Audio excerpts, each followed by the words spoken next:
ನಿಮ್ಮ ಎಲ್ಲರಿಗೂ ತಿಳಿದಿರುವ ಹಾಗೆ ಈ ಮಾದಕ ದ್ರವ್ಯ ವಸ್ತುವಿಂದ ನೀವು ಎಷ್ಟು ದೂರ ಇರ್ತೀರಾ ಅಷ್ಟು ನಿಮ್ಮ ಫ್ಯಾಮಿಲಿಗೆ ಮತ್ತೆ ನಿಮಗೆ, ನಿಮ್ಮ ತಂದೆ ತಾಯಿಯವರಿಗೆ ಮತ್ತೆ ನಿಮಗೆ ಎಲ್ಲರಿಗೂ ಒಳ್ಳೆಯದು.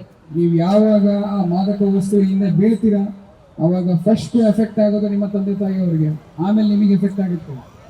ಇದನ್ನ ಯಾವಾಗ ಜ್ಞಾಪಕ ಇಟ್ಕೊಳ್ಳಿ. ನೀವು ಆಮೇಲೆ ಅದನ್ನ ಯೂಸ್ ಮಾಡ್ತಿದ್ದಾಗ ನೀವು ಜೈಲಿಗೆ ಹೋಗೋದು ಅದೆಲ್ಲ ದೂರದ ಮಾತು.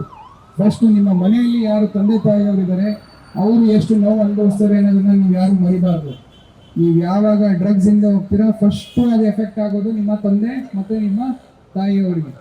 ಸೊ ಈ ಒಂದು ವಿಚಾರನ ಯಾವಾಗಲೂ ನಿಮ್ಮ ಗಮನದಲ್ಲಿ ಇಟ್ಕೊಂಡು, ಎಲ್ಲರಿಗೂ ನಿಮಗೆ ತಂದೆ ತಾಯಿನ ಖುಷಿಯಾಗಿ ಇಟ್ಕೋಬೇಕು ಅಂತೀರೋ ಇಲ್ಲ?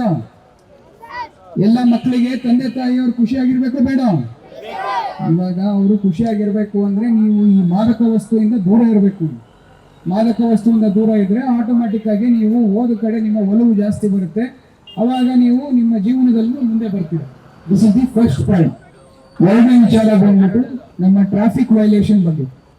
ನೀವೆಲ್ಲೂ ಇನ್ನು ಬರುವ ದಿನಗಳಲ್ಲಿ ಗಾಡಿಯನ್ನು ಓಡಿಸ್ತೀರಾ, ಇಲ್ಲ 18 ವರ್ಷ ಆಗಿದ ತಕ್ಷಣ ನೀವೆಲ್ಲರೂ 2 ವೀಲರ್ಸು 4 ವೀಲರ್ನ ಲೈಸೆನ್ಸ್ ತಗೊಂಡು ಓಡಿಸ್ತೀರಾ.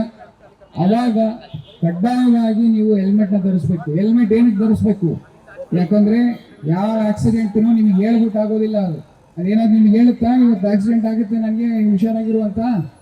ಇಲ್ಲ ಅಲ್ಲ, ಅದಕ್ಕೇನೋ ಯಾವಾಗಾರು ಆಗ್ಬೋದು ಅದು. ಸೊ ನೀವು ಏನಾದ್ರು ಹೆಲ್ಮೆಟ್ ಹಾಕೊಂಡಿದ್ರೆ ನಿಮ್ಮ ಸರ್ವೈವಲ್ ರೇಟ್ 95% ಆಗುತ್ತೆ ಒಂದು ಆಕ್ಸಿಡೆಂಟ್ ಆದಾಗ. ಇಲ್ಲ ಅಂದ್ರೆ ನೀವು ಉಳಿಯೋದಿಲ್ಲ. ಅದಕ್ಕೋಸ್ಕರನೇ ಟ್ರಾಫಿಕ್ ರೂಲ್ಸ್ನ ಫಾಲೋ ಮಾಡಬೇಕು. ನೀವು ಎಷ್ಟು ಟ್ರಾಫಿಕ್ ರೂಲ್ಸ್ನ ಫಾಲೋ ಮಾಡ್ತೀರಾ ಅಷ್ಟು ನಿಮಗೆ ಈ ನಿಮ್ಮ ಜೀವನವನ್ನ ಮುಂದೆ ಆರಾಮಾಗಿ ಸಾಗಿಸೋದಕ್ಕೆ ಸುಗಮ ಆಗುತ್ತೆ. ಅದಲ್ಲದೆ ನೀವೆಲ್ಲ ಖುಷಿಯಾಗಿದ್ರೆ ಅವಾಗಲೇ ನಿಮ್ಮ ತಂದೆ ತಾಯಿಯವರು ಖುಷಿಯಾಗಿರೋದಕ್ಕೆ ಸಾಧ್ಯ. ನೀವು ಹೆಲ್ಮೆಟ್ ಹಾಕ್ಲಿಲ್ಲ ಅಂದ್ರೆ ನೀವು ಇಲ್ಲ ಅಂದ್ರೆ ಯಾರು ಖುಷಿ ಪಡ್ತಾರೆ? ಸೊ ಈ ವಿಚಾರನ this is my second point. ನೀವು ಎಲ್ಲ ಟ್ರಾಫಿಕ್ ರೂಲ್ಸ್ ಕರೆಕ್ಟ್ ಆಗಿ ಫಾಲೋ ಮಾಡುವ ವ್ಯವಸ್ಥೆಯನ್ನು ಮಾಡಿ. ಕೊನೆಯದಾಗಿ ನಿಮ್ಮೆಲ್ಲರ ಕೈಯಲ್ಲಿ ನಾವು ಗಿಡವನ್ನು ನಡೆಸ್ತಾ ಇದ್ದೀವಿ. ಆಲ್ರೆಡಿ ನಡ್ತಾ ಇದೆ. ಏನಕ್ಕೆ ನಡ್ತಾ ಇರೋದು? ಯಾಕಂದ್ರೆ ಬರುವ ದಿನಗಳಲ್ಲಿ ನಮಗೆ ಆಕ್ಸಿಜನ್ ಬೇಕಾಗುತ್ತೆ. ನಮಗೆ ಆಕ್ಸಿಜನ್ ಸಿಗೋದು ಗಿಡಗಳಿಂದಾನೆ. ನಾವು ಎಷ್ಟು ಗಿಡಗಳನ್ನ ನೋಡ್ತೀವಿ ಅಷ್ಟು ನಮ್ಗೆ ಮನಸ್ಸು ನೆಮ್ಮದಿಯಿಂದ ಇರುತ್ತೆ. ಅದಕ್ಕೋಸ್ಕರ ನಿಮಗೆ ಎಲ್ಲೆಲ್ಲಿ ಸಾಧ್ಯತೆ ಇರುತ್ತೋ ಅಲ್ಲಲ್ಲಿ ನೀವು ಗಿಡವನ್ನು ನೆಡುವ ವ್ಯವಸ್ಥೆಯನ್ನ ಮಾಡಬೇಕು. ಮಕ್ಕಳು ಕೂಡ ನೀವು ನಿಮ್ಮ ಮನೆಯಲ್ಲಿ ಯಾವ್ದಾದ್ರು ಒಂದು ಗಿಡವನ್ನು ನೆಟ್ಟರೆ ಅದಕ್ಕೆ ನೀವೇ ಜವಾಬ್ದಾರಿಯನ್ನು ತಗೋಬೇಕು. ನೀವು ಜವಾಬ್ದಾರಿಯನ್ನು ತಗೊಂಡಾಗ ಅದಕ್ಕೆ ದಿನ ನೀರು ಹಾಕೋದು ಅದನ್ನೆಲ್ಲ ಮಾಡಿದ್ರೆ ನಿಮಗೆ ಒಂದು ರೆಸ್ಪಾನ್ಸಿಬಿಲಿಟಿ ಅನ್ನೋದು ಬೆಳೆಯುತ್ತೆ. ಈಗ ನಮ್ಮ ಸ್ಕೌಟ್ಸ್ ಅಂಡ್ ಗೈಡ್ಸ್ ನಾವು ಏನಕ್ಕೆ ಸೇರೋದು ಡಿಸಿಪ್ಲಿನ್ ಅಂಡ್ ರೆಸ್ಪಾನ್ಸಿಬಿಲಿಟಿ ಎರಡೂ ನಮಗೆ ಬರಲಿ ಅಂತ. ನೀವು ಯೂನಿಫಾರ್ಮ್ ಹಾಕೊಂಡಾಗ ಡಿಸಿಪ್ಲಿನ್ ಬಂದೇ ಬರುತ್ತೆ.